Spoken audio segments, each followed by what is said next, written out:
Hello explorers, thanks for joining us again and welcome back to another exciting and informative video on our YouTube channel. If you are joining us for the first time, we want to thank you for watching.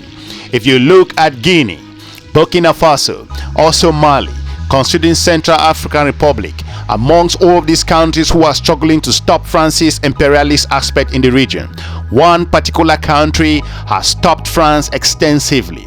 This nation is called Niger. In this episode, I will dive into the reason why France losing Niger is one of the toughest strikes for France in the continent of Africa, why this particular nation has exposed France's imperialistic aspect in the region, as to the reason why the Nigerian people have stood up to France in a manner that has never seen before. I will encourage you to watch this video to the end because we shall be discussing lots of other issues. So without any much delay, let's just dive straight into it. On the 26th of July 2023, young Nigerian General Abdurrahman Tiani, along with a group of military officers and colleagues, carried out a coup d'etat in West African country.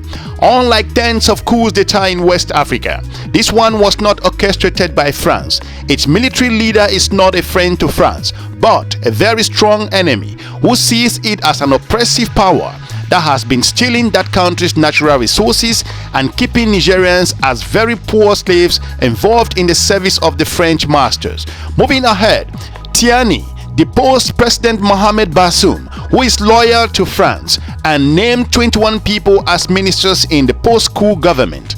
Media reports stated that the new government, which is headed by civilian Prime Minister Ali Bongo Zain, include 3 generals as ministers of defense, interior and also sports. Looking forward, according to reports from international media, for example like Le Monde, that reported that France demanded not only the release of deposed President Mohamed Bazoum, but also his reinstatement to the president's office as the freely elected president.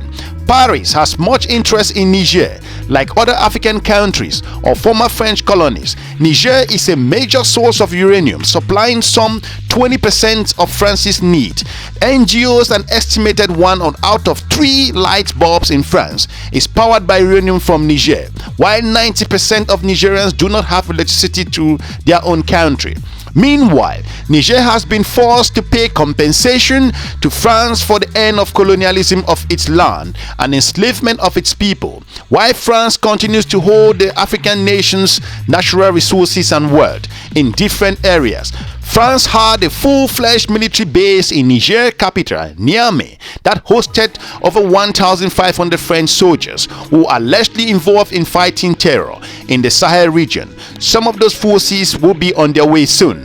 One of France's strongholds in West Africa and one of the largest reserves for natural resources which do not exist in Europe. France and its allies called their efforts to reinstate French puppet Mohamed Bazoum as the process to regain democracy and restate the constitution. However, Paris has been a major cause of instability. The United States Secretary of State has called on African countries to work to reinstate the constitutional system, and Bazoum, Washington too had 1,000 troops in Niger fighting terrorism in that particular region. Germany and other countries in Europe around the world are working with their partners in Africa, which is never gonna happen anytime soon. Those countries do not care about Nigerian human rights, workers' rights, children and also women's rights. They are concerned with the rights of the companies that are stealing the country's natural resources and using them to light up France. At the same time, they ignore thousands of Nigerians who took to the streets in support of the junta. They ignore thousands of Nigerians who have been demonstrating in front of the French military base in Niamey, calling for an end to France's domination and expulsion of foreign troops. Looking ahead, Nigerians believe that France could destabilize the country in an effort to return Bazoum to power, re-establish his dominance over the country's natural resources. The junta has already accused France, the Economic Community of West African States, state, ECOWAS, France had its region, has backed down from taking military actions in Niger, and the US has been seen to be adopting a softer approach towards the new leadership of Niamey. France may now have lost its strategic treasures and also the source of much wealth in that particular region of the continent of Africa.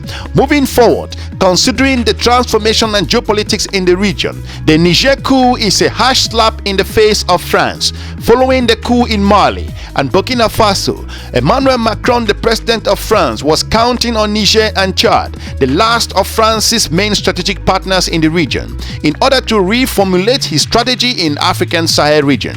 They are France's last stronghold in Africa. In fact, the continent is a military intelligence base for more than one country in the Western camp, and with at least 5 US, French and German military bases. Africa is also rich in natural resources, especially uranium, contributing 7% of the global production based on figures. France occupied Niger and other countries along the West African coast at the end of the 19th century. All have abundant natural resources. It looted this world and also dominated and humiliated its people and viewed them like slaves, sending them to Europe to work on farms and also factories. The French government even sent lots of West African military men to fight and killed on its behalf in the colonial wars. Moreover, the French distorted a once Islamic culture and identifying civilization in those lands, banning the use of Arabic languages in all of those administrative, economic and also social facilities of those states. At the same time, it imposes the French education system, removed the teaching of the Quran and also placed restrictions on opening of Arabic schools, and other prevented learners from practicing their correct pronunciation of Arabic documentation and language. France basically erased the identity of Africans with an iron fist and also forced West African countries to keep half of their foreign currency reserved in French's bank. Moving ahead, the French used to enslave and despise Africans. It is worth remembering what former French President Nicolas Sarkozy said years ago regarding his own perspective. According to Nicolas Sarkozy, in quote, "The tragedy of Africans is that the African has not fully entered into history. They have never really launched themselves into future," end of quote. If you look at different areas and with regards to France's imperialist approach in the region, such veiled racism exposed the true face of France, colonialism and also false propaganda used to justify its occupation of 20 countries in the continent of Africa. It has claimed to spread civilization as part of its so-called civilisé in the region. This French path towards progress and prosperity portrayed Paris as the capital of light and freedom, while the opposite was true. France killed millions of Africans and set up museums of schools, as well as human zoos displaying naked Africans in its own cities for free. French citizens go co-work based on historical information.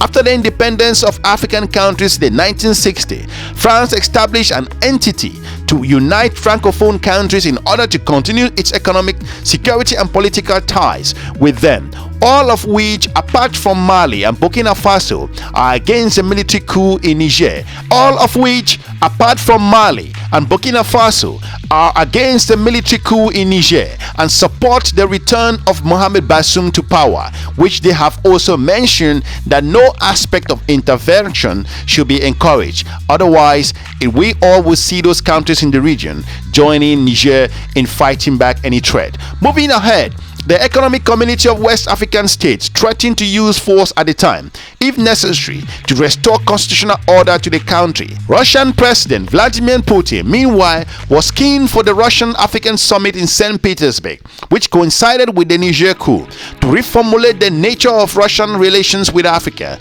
and boost its economic and political presence across the continent.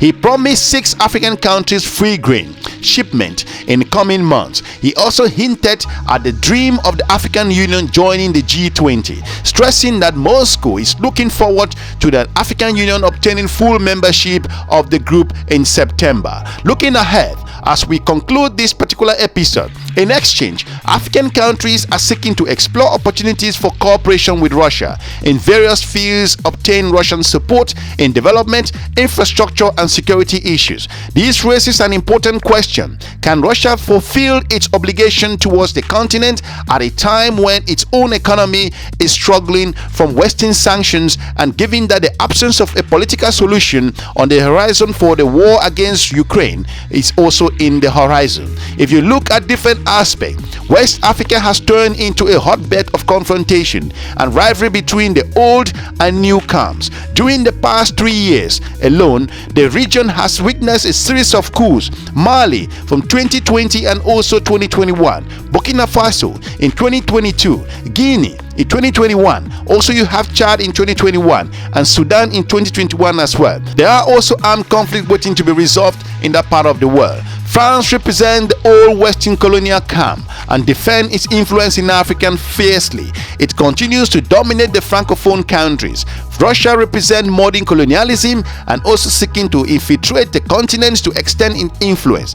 African nations are split into two groups: those who long for the slavery of the old colonizer, France, the protector of the country and the people, and those who welcome Russia, the supporter of the people. Meanwhile, democracy has fallen into the legacy of slavery between the ignorant and also the hungry, leaving them to switch from obedience to France to obedience to Russia. As we all continue to see events in the region, Niger has placed an important as we all continue to see the impact with regards to Niger, France feel the pain. Losing Niger is one of the toughest strikes for France in that particular part of the world. France beginning to realize that despite being the colonial masters for those countries in several years, it has not in any way shown any significant contribution in the economic and development of those countries. There is no reason why France cannot blame other actors like the United States, Russia, or Chinese who have come into the region and beginning to revamp their own approach and increasing their development, infrastructural development as well, and also financing different projects. China, for example, has extended its presence in the region. Chinese investment and also contribution in infrastructure is worth over 500 billion in the region. Other countries, also like the United States and others, are also flocking in the region. Africa is a home to several international military bases. We all shall be seeing how the depots of France in the region will play. Why African countries should take over their own national security issues at the moment and also get rid of their countries of foes and also jihadists who are attempting to destabilize the region. We want to thank you for watching. Hopefully we've informed you as to the reason why losing Niger is one of the toughest strikes for France in that particular part of the region. Hopefully the junta in Niger will soon hand power back to the civilian government to bring Niger back to its feet and also bring prosperity and development to its people. We want to thank you for watching The Explorer. We're looking forward to meeting you soon in our next episode. Have a good day. Bye-bye.